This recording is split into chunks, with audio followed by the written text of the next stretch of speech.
Hello Maya, welcome to VR batch. మధ్యాహ్నం room లో భోజనం చేసి కాలేజ్ లో సెమీ క్రిస్మస్ సెలబ్రేషన్స్ ఉన్నాయని అలా సొల్లేసుకుంటూ వెంటనే కాలేజ్ బయలుదేరిపోయాం. మా సిఆర్ కూడా చూడండి, సిఆర్ చేసినప్పటి నుంచి కాలేజ్ మీద ప్రేమ ఎక్కువైపోయింది అడిగి. ఇంకా అలా సెమినార్ కి వెళ్తే ఖాళీగా ఉన్న సీట్లు మేము భోజనం చేసి వచ్చేలోపు స్టూడెంట్స్ తో కలకల ఆడిపోతుంది. మేము నించున్నాను కూడా ఎక్కడ ఖాళీ లేదు. ఇంకెలా ఖాళీ లేదని మా వాళ్ళు బయటకి వెళ్ళిపోతాం అన్నారు. ఇంకా అలా బయటకు వచ్చి ఇంకేం చేయాలో తెలియక మా వాళ్ళు డీలా పడిపోయారు. ఒకసారి లేని టైంలో మా సిఆర్ గారు రీల్ చేస్తానన్నాడు.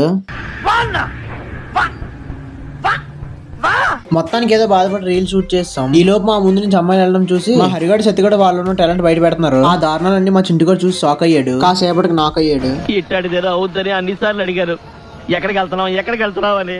అలా మా వాళ్ళు ఆడుతూ పాడుతూ చెట్టు మీద మన ప్రేమ గడ ఐడెంటి కార్డు ఇసిరేసారు. కర్రలతో కొట్టి దాన్ని మొత్తాన్ని తీశారు. తర్వాత అందరూ పకడ్బందీగా ప్లాన్ చేసి మా ఉదయగాన్ని రౌండ్ అప్ చేశారు. ఏం చేస్తున్నారని చూస్తే బారసాల రోజు పిల్లలను వెయ్య లూపునట్టు ఊపుతున్నారు. ఈ రోజుకి ఇంకా అలా ముగించి రూమ్ కి దెబ్బేసాం. మీకు మా సిఆర్ కూడా రీల్ కావాలంటే ఏజెంట్ ఫాలో చేసుకోమయ్యా.